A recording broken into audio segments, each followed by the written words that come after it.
The Bachelor of Powalgarh by Jim Corbett. Recording by A.V. Singh. Part 1. 3 miles from our winter home, and in the heart of the forest, there is an open glade some 400 yards long and half as wide, grassed with emerald green and surrounded with big trees interlaced with cane creepers.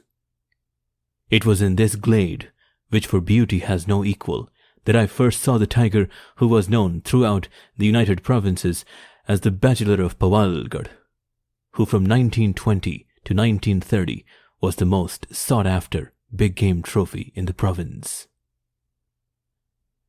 The sun had just risen one winter's morning when I crested the high ground overlooking the glade.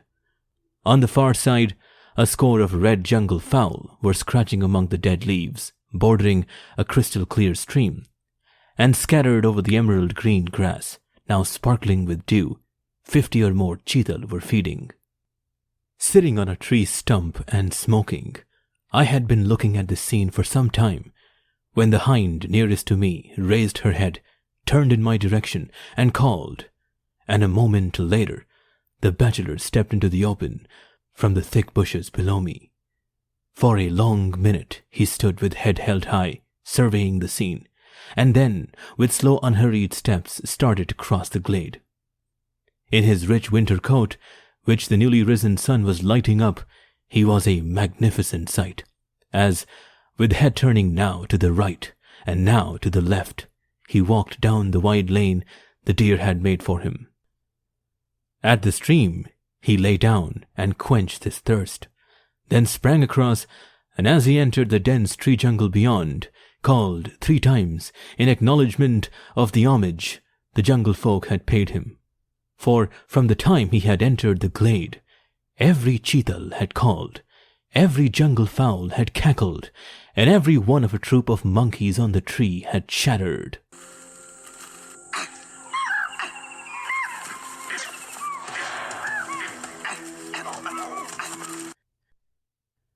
The bachelor was far afield that morning, for his home was in a ravine 6 miles away. Living in an area in which the majority of tigers are bagged with the aid of elephants, he had chosen his home wisely. The ravine, running into the foothills, was half a mile long, with steep hills on either side rising to a height of 1,000 feet. At the upper end of the ravine there was a waterfall some 20 feet high, and at the lower end, where the water had cut through red clay, it narrowed to 4 feet. Any sportsman, therefore, who wished to try conclusions with the bachelor while he was at home would of a necessity have to do so on foot. It was this secure retreat and the government rules prohibiting night shooting that had enabled the bachelor to retain possession of his much sought-after skin. In spite of the many and repeated attempts that had been made to bag him with the aid of buffalo bait, the bachelor had never been fired at, though on 2 occasions, to my knowledge, he had only escaped death by the skin of his teeth. On the first occasion, after a perfect beat, a guy rope by which the machan was suspended interfered with the movement of Fred Anderson's rifle at the critical moment, and on the second occasion, the bachelor arrived at the machan before the beat started, and found Hewish Edie filling his pipe. On both these occasions, he had been viewed at a range of only a few feet, and while Anderson described him as being as big as a Shetland pony, Edie said he was as big as a donkey. The winter following these and other unsuccessful attempts, I took Wyndham, our commissioner, who knows more about tigers than any other man in India, to a fire track skirting the upper end of the ravine in which the bachelor lived, to show him the fresh pug marks of the tiger which I had found on the fire track that morning. Wyndham was accompanied by 2 of his most experienced shikaris, and after the 3 of them had carefully measured and examined the pug marks, Wyndham said that in his opinion the tiger was 10 feet between pegs, and while one shikari said he was 10 feet 5 inches over curves, the other said he was 10 feet 6 inches or a little more. All three agreed that they had never seen the pug marks of a bigger tiger. In 1930, the Forest Department started extensive fellings in the area surrounding the bachelor's home, and annoyed at the disturbance, he changed his quarters. This I learned from two sportsmen who had taken out a shooting pass with the object of hunting down the tiger. Shooting passes are only issued for 15 days of each month, and throughout that winter, shooting party after shooting party failed to make contact with the tiger. Towards the end of the winter, an old dock runner who passes our gate every morning and evening on his 7-mile run through the forest to a hill village came to me one evening and reported that on his way out that morning he had seen the biggest pug marks of a tiger that he had seen during the last 30 years of his service. The tiger, he said, had come from the west, and after proceeding along the road for 200 yards had gone east, taking a path that started from near an almond tree. This tree was about 2 miles from our home and was a well-known landmark. The path the tiger had taken runs through very heavy jungle for half a mile before crossing a wide watercourse, and then joins a cattle track which skirts the foot of the hills before entering a deep and well-wooded valley, a favorite haunt of tigers. Early next morning, with Robin at my heels, I set out to prospect, my objective being the point where the cattle track entered the valley, for at this point the tracks of all the animals entering or leaving the valley are to be found. From the time we started, Robin appeared to know that we had a special job in hand, and he paid not the least attention to the jungle fowl we disturbed, the kakad, or barking deer that let us get quite close to it, and the 2 sambar that stood and bellowed at us. Where the cattle track entered the valley, the ground was hard and stony, and when we reached the spot, Robin put down his head and very carefully smelt the stones, and on receiving a signal from me to carry on, he turned and started down the track, keeping a yard ahead of me. I could tell from his behavior that he was on the scent of a tiger, and that the scent was hot.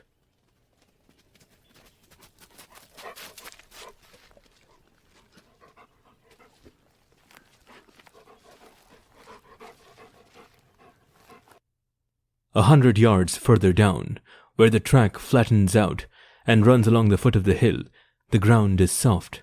Here I saw the pug marks of a tiger, and a glance at them satisfied me we were on the heels of the bachelor, and that he was only a minute or 2 ahead of us. Beyond the soft ground, the track runs for 300 yards over stones, before going steeply down into an open plain. If the tiger kept to the track, we should probably see him on this open ground. We had gone another 50 yards when Robin stopped, and after running his nose up and down a blade of grass on the left of the track, turned and entered the grass, which was here about 2 feet high. On the far side of the grass there was a patch of clerodendron about 40 yards wide. This plant grows in dense patches to a height of 5 feet, and has widely spread leaves and a big head of flowers, not unlike horse chestnut. It is greatly fancied by tigers, sambar, and pig because of the shade it gives. When Robin reached the clerodendron, he stopped and backed towards me, thus telling me that he could not see into the bushes ahead and wished to be carried. Lifting him up, I put his hind legs into my left-hand pocket, and when he had hooked his 4 feet over my left arm, he was safe and secure, and I had both hands free for the rifle. On these occasions, Robin was always in deadly earnest, and no matter what he saw or how our quarry behaved before or after fired at, he never moved and spoiled my shot or impeded my view. Proceeding very slowly, we had gone halfway through the clerodendron when I saw the bushes directly in front of us swaying.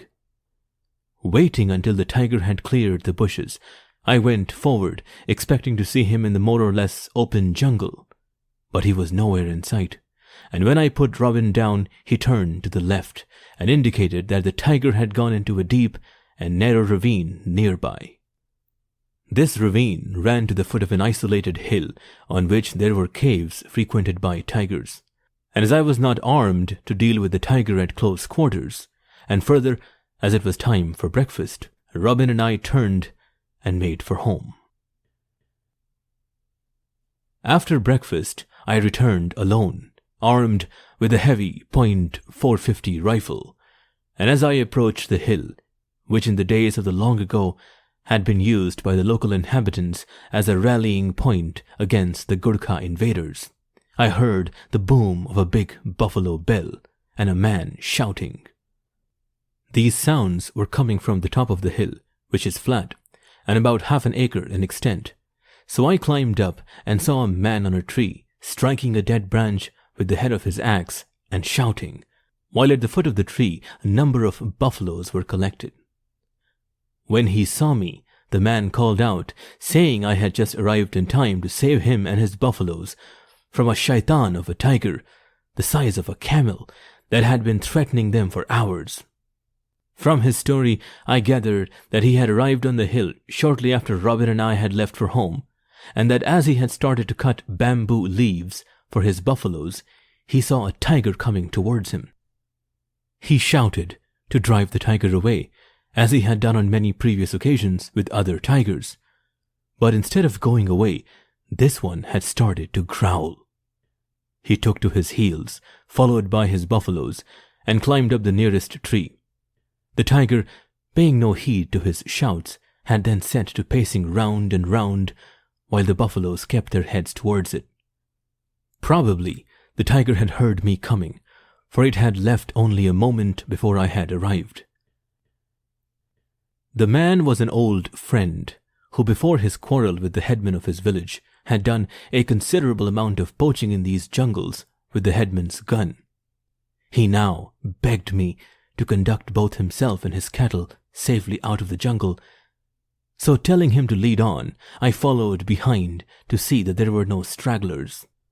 At first, the buffaloes were disinclined to break up their close formation, but after a little persuasion, we got them to start, and we had gone halfway across the open plain I have alluded to, when the tiger called in the jungle to our right.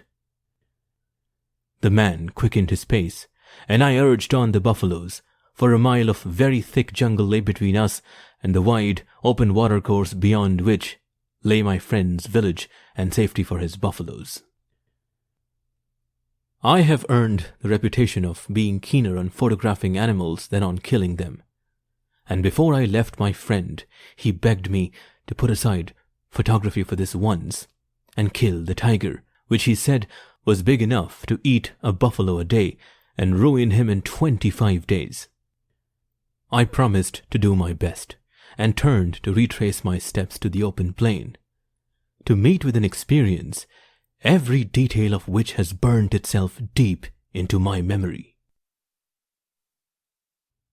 On reaching the plain, I sat down to wait for the tiger to disclose his whereabouts, or for the jungle folk to tell me where he was. It was then about 3 p.m., and as the sun was warm and comforting, I put my head down on my drawn-up knees and had been dozing a few minutes when I was awakened by the tiger calling.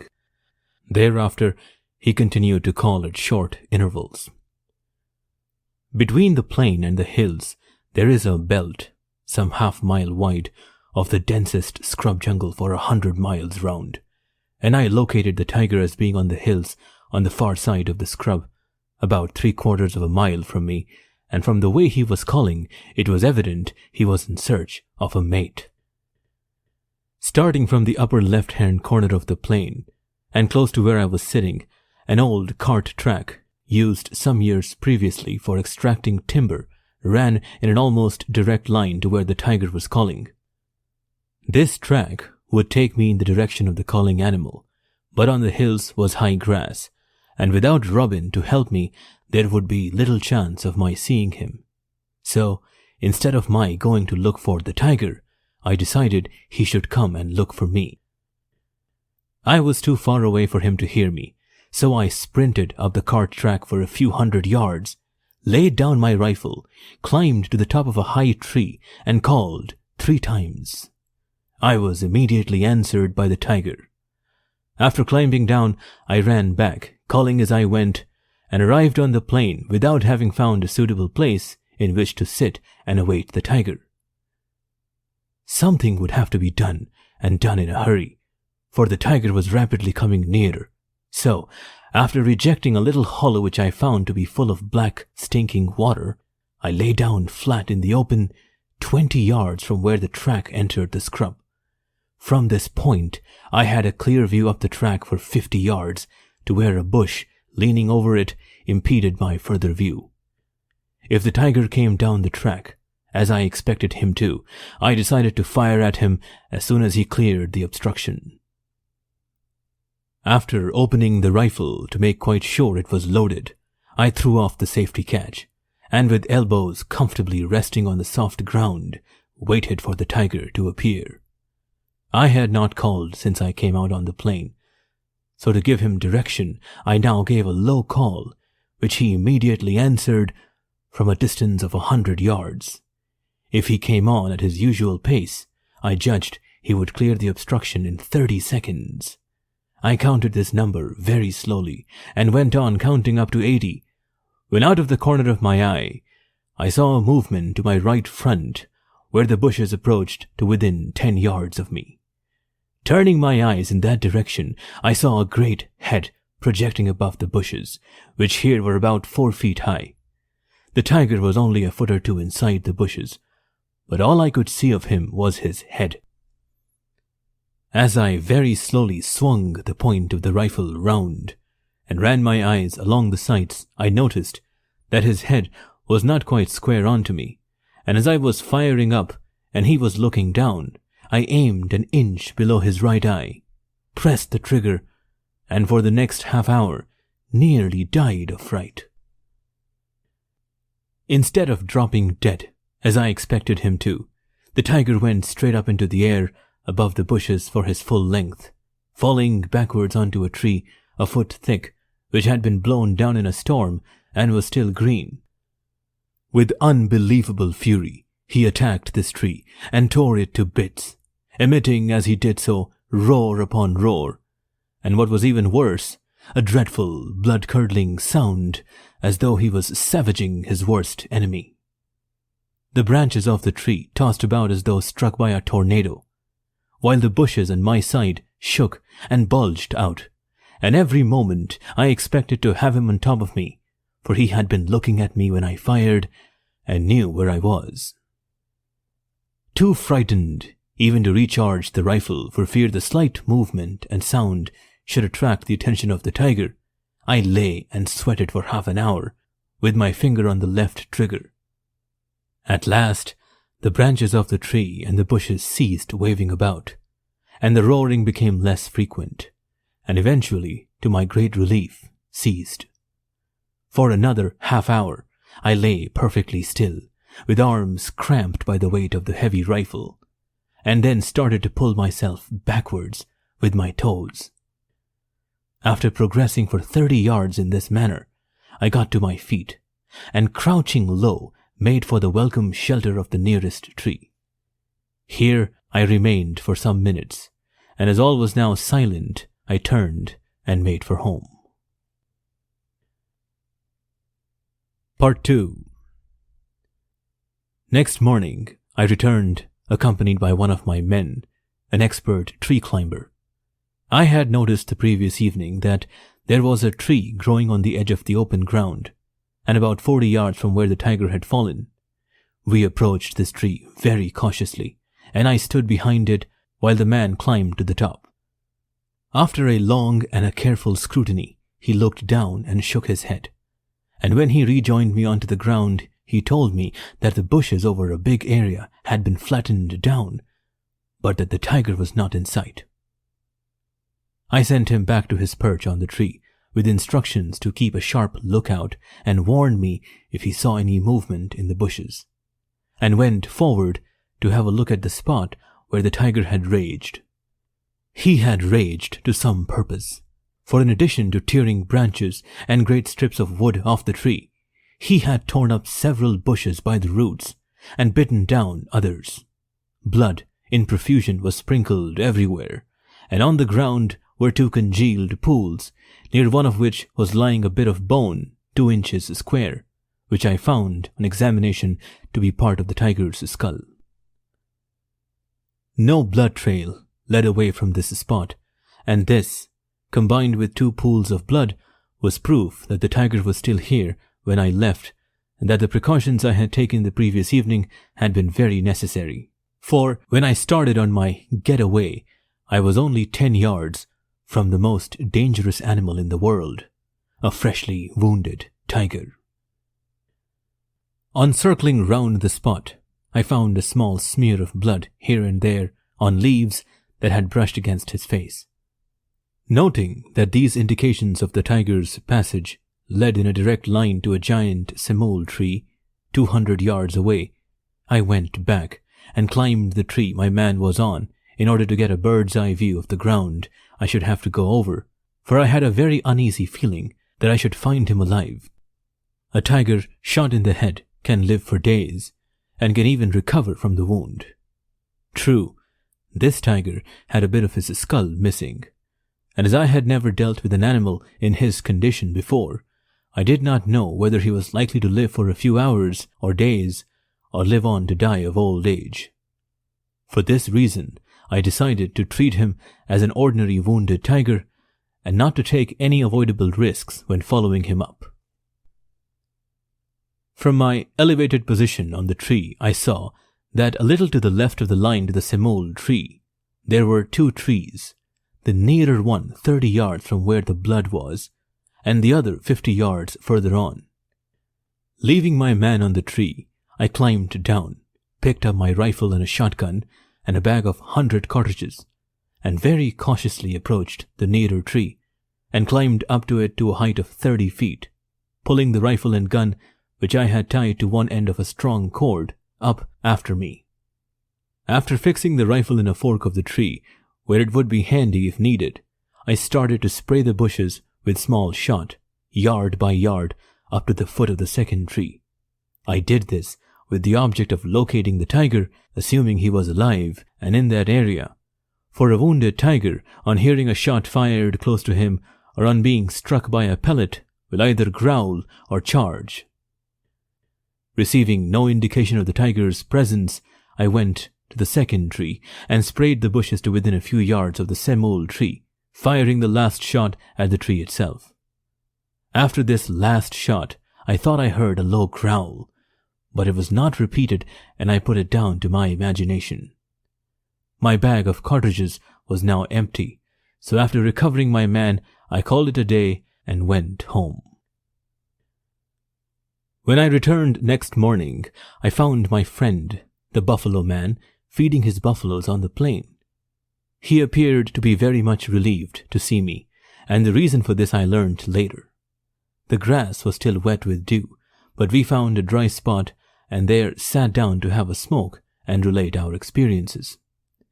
My friend, as I have already told you, had done a lot of poaching, and having spent all his life in tiger-infested jungles, tending his buffaloes, or shooting, his jungle knowledge was considerable.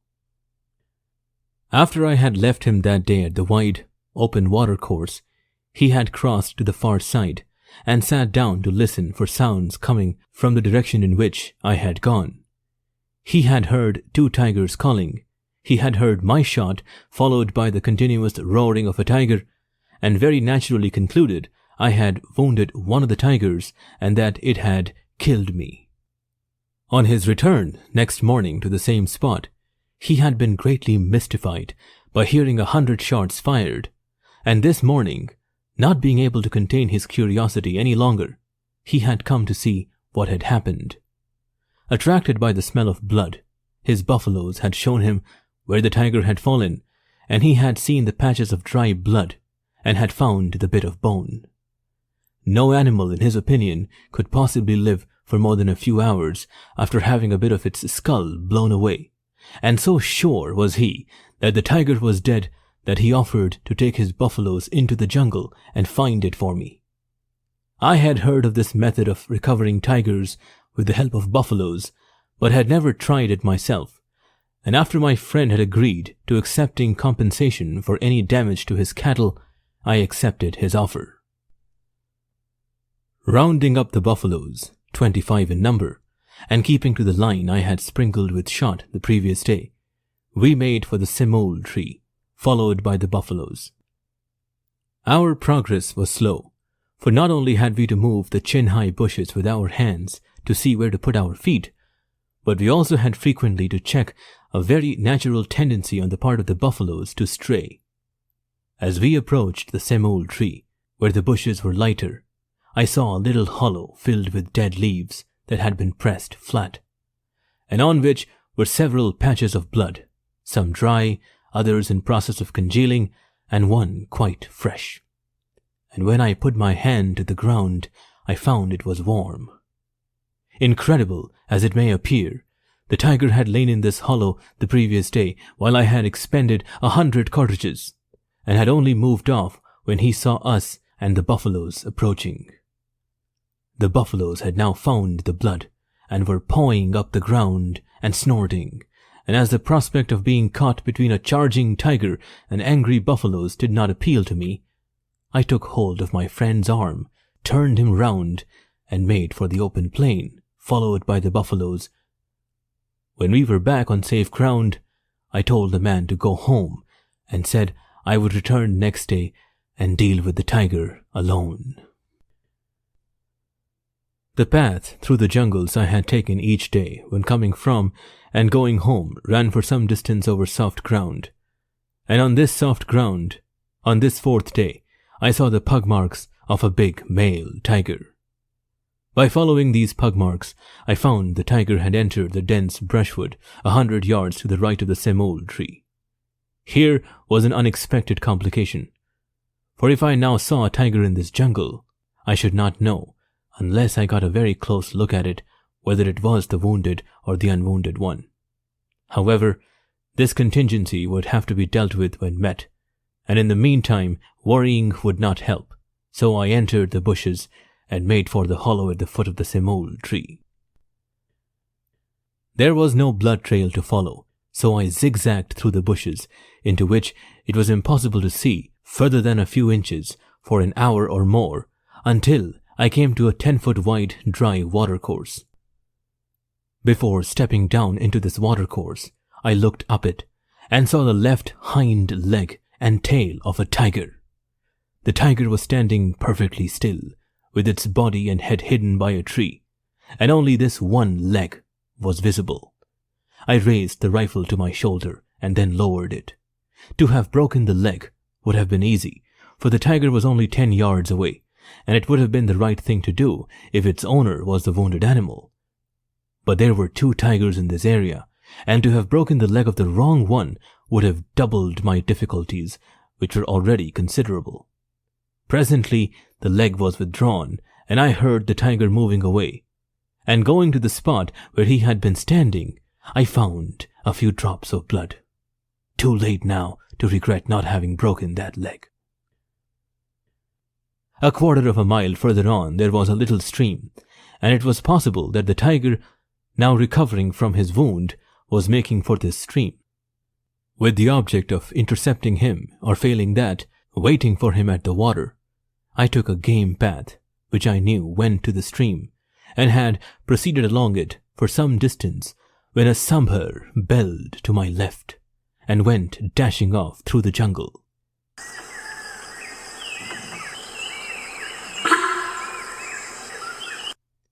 It was evident now that I was abreast of the tiger, and I had taken only a few more steps when I heard the loud crack of a dry stick breaking as though some heavy animal had fallen on it.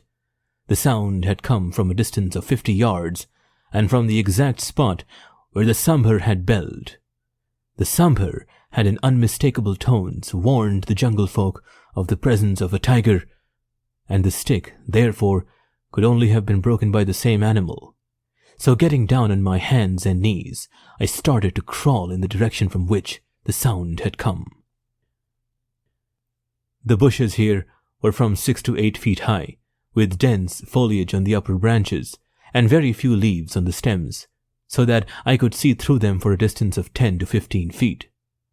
I had covered 30 yards, hoping fervently that if the tiger charged, he would come from in front, for in no other direction could I have fired, when I caught sight of something red on which the sun, drifting through the upper leaves, was shining.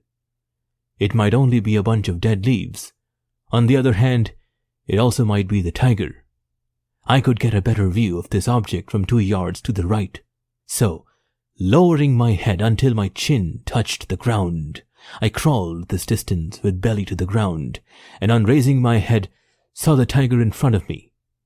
He was crouching down, looking at me, with the sun shining on his left shoulder, and on receiving my 2 bullets, he rolled over on his side without making a sound.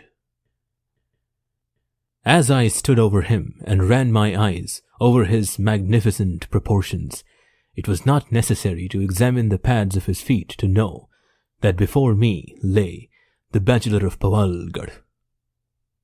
The entry of the bullet, fired 4 days previously, was hidden by a wrinkle of skin, and at the back of his head was a big hole, which surprisingly was perfectly clean and healthy. The report of my rifle was, I knew, being listened for, so I hurried home to relieve anxiety, and while I related the last chapter of the hunt and drank a pot of tea, my men were collecting. Accompanied by my sister and Robin, and a carrying party of 20 men, I returned to where the tiger was lying, and before he was roped to a pole, my sister and I measured him from nose to tip of tail, and from tip of tail to nose. At home, we again measured him to make quite sure we had made no mistake the first time. These measurements are valueless, for there were no independent witnesses present to certify them.